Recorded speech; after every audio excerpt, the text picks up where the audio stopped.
Assalamualaikum warahmatullahi wabarakatuh. Perkenalkan, nama saya Sinta Agustin dari AK20A.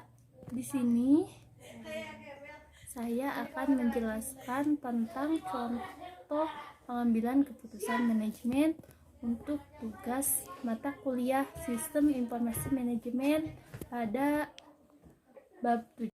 Jenis keputusan manajemen dibagi ke dalam 3 tahapan. Yang pertama, manajemen tingkat atas, manajemen tingkat menengah, dan manajemen tingkat bawah. Salah satu contoh keputusan manajemen tingkat atas yaitu keputusan perencanaan strategi, di mana kegiatan manajemen ini bertujuan sebagai proses evaluasi lingkungan luar organisasi, tujuan organisasi, dan pemegang strategi-strategi. Perencanaan strategi adalah perencanaan manajemen tingkat atas. Perencanaan strategi ini merupakan proses penentuan tujuan dan strategi yang akan digunakan untuk mencapai tujuan suatu organisasi. Kedua, pengendalian manajer tingkat menengah. Pengendalian manajer tingkat menengah ini salah satu contohnya adalah pengendalian manajemen, di mana pengendalian manajemen merupakan suatu sistem untuk meyakinkan bahwa organisasi telah menjalankan strategi yang ditetapkan secara efektif dan efisien. Ini merupakan tingkat taktik atau taktik level, yaitu bagaimana manajemen tingkat menengah mengendalikan manajemen yang terdiri dari pembuatan program kerja, penyusunan anggaran, pelaksanaan dan pengukuran, serta pelaporan dan analisis. Ketiga, keputusan manajemen tingkat bawah. Keputusan manajemen tingkat bawah ini contohnya pengendalian operasional.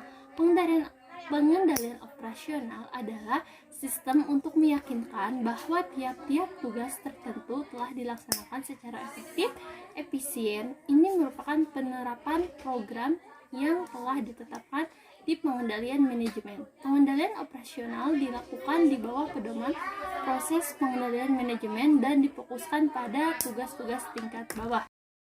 Tipe-tipe pengendalian keputusan, tipe-tipe pengambilan keputusan. Yang pertama, keputusan terprogram atau keputusan terstruktur. Keputusan terstruktur ini adalah keputusan yang terjadi secara terus-menerus dan berulang-ulang sehingga dapat diprogram. Keputusan terstruktur ini biasanya dilakukan pada manajemen tingkat bawah.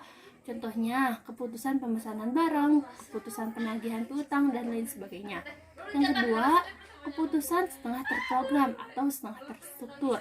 Keputusan ini biasanya dilakukan oleh manajemen tingkat menengah. Keputusan ini yaitu keputusan yang sebagian terprogram dan berulang-ulang dilakukan secara rutin dan sebagian tidak terstruktur.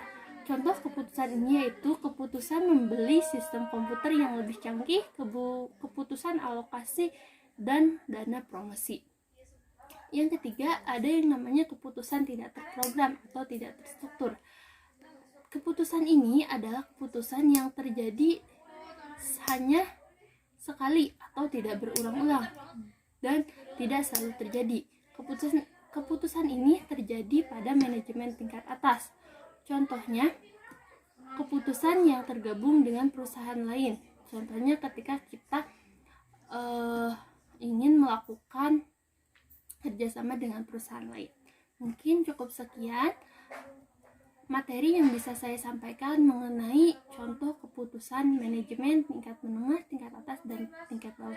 Sekian, terima kasih. Mohon maaf apabila terdapat banyak kesalahan. Wassalamualaikum warahmatullahi wabarakatuh.